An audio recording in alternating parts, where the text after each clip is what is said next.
Welcome back to Robinson's Automotive, toolsandtime.com. Today in the shop we have this 2015 Ford Edge. It's got the 2.0. It was at another garage and they replaced the fuel pump, fuel pressure sensor, got some of the parts here, but that's pretty much the gist of it. He wanted a second opinion because the car is still acting the same way or getting worse, very hard starting. I ran the codes. I'm going to show you what we have in there, but more importantly, I'm going to show you what I found.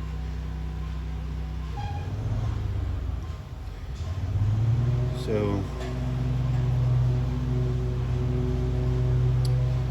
we have a P00C6, which is fuel rail pressure too low while the engine's cranking.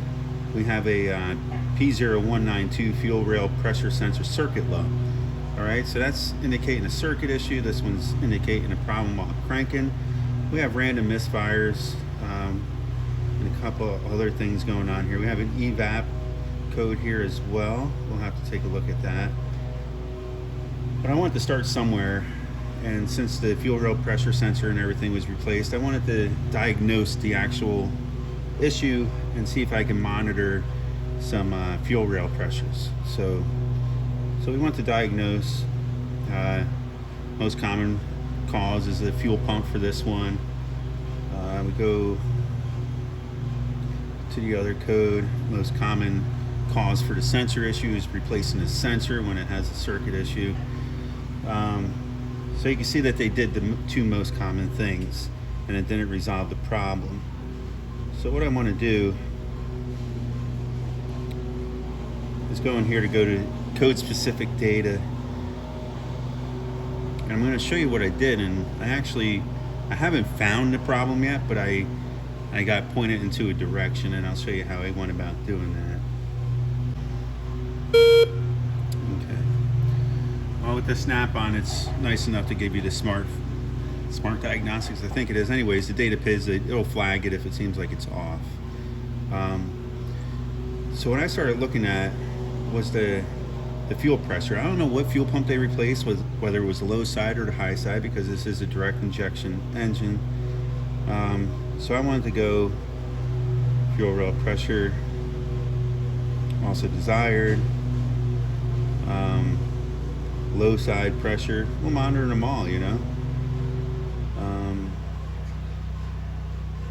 That's just volts, and this is desired for low side. So if I come up here, now I have low side fuel pressure, low side desired, fuel rail desired, fuel rail pressure. So right now I see it's desired for 53 psi. It's sitting at 0, but yet I have pressure on my low side. A little alarming, right? Because if I have pressure on that rail, I should be reading something here. So I went ahead and I started the vehicle. I'll start it up for you.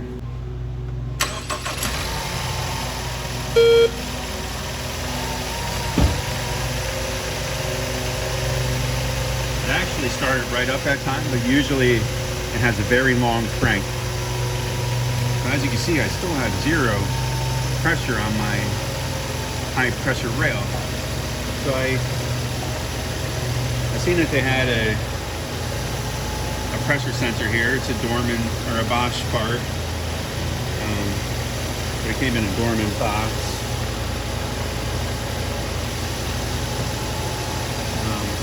And it's the same one that's in there too. I don't know if there was a couple thrown at it. So what I did next is I took my vacuum pump, but it also does pressure. I put it on pressure. I hooked up this other sensor to the pigtail, you know, and I manually put pressure to it, you know, as you can see here. And I wasn't reading anything. I can actually show you exactly what I did.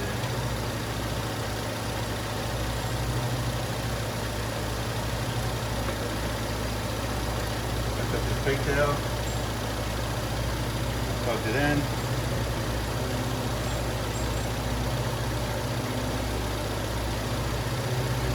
Still reading 0.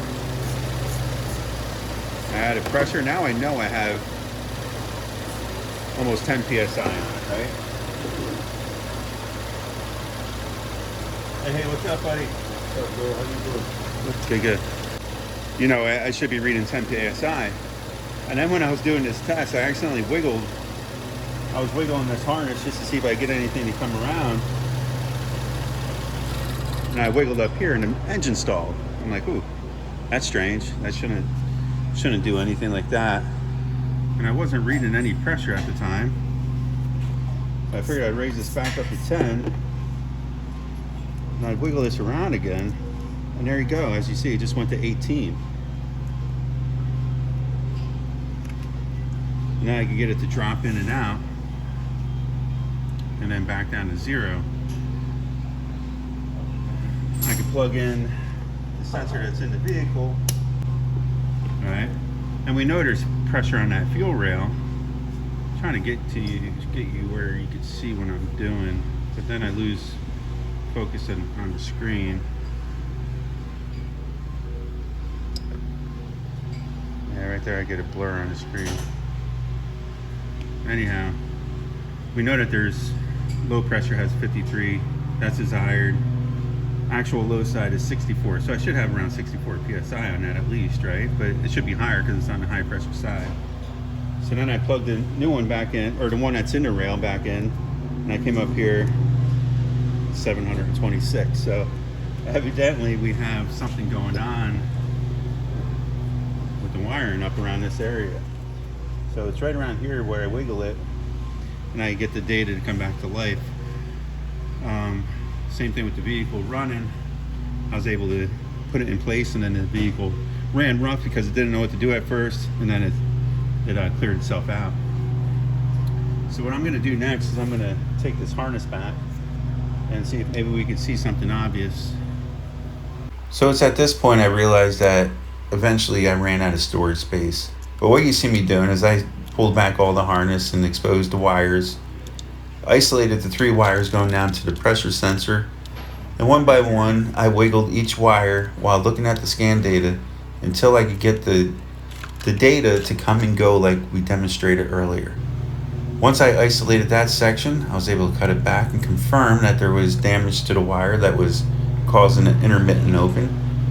Hence why throwing parts at this vehicle would never fix it. A new fuel pump, new sensor, all to no avail because we couldn't keep constant communication with the vehicle. So I went back to where I thought I found a good section of wire.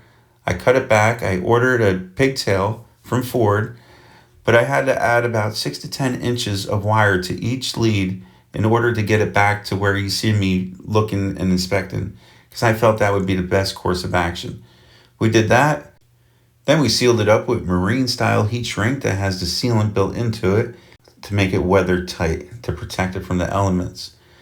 Then after that, we went over and taped up the harness and made it look like no one was ever there, while keeping those 3 wires isolated from the others as well within the harness as an extra protection. In addition to that, we made sure all the drive cycles were complete, there was no pendant or current codes, and then we returned it back to the customer. At the time of this edit, the vehicle's been in service for about 2.5 weeks, and it's been running great. No more lingering or intermittent issues that he was experiencing before. I really hope you guys enjoyed this video. Although it's missing a lot of content, I still feel it's valuable because if I ran into this problem, I'm sure it's out there with others. Thanks for watching.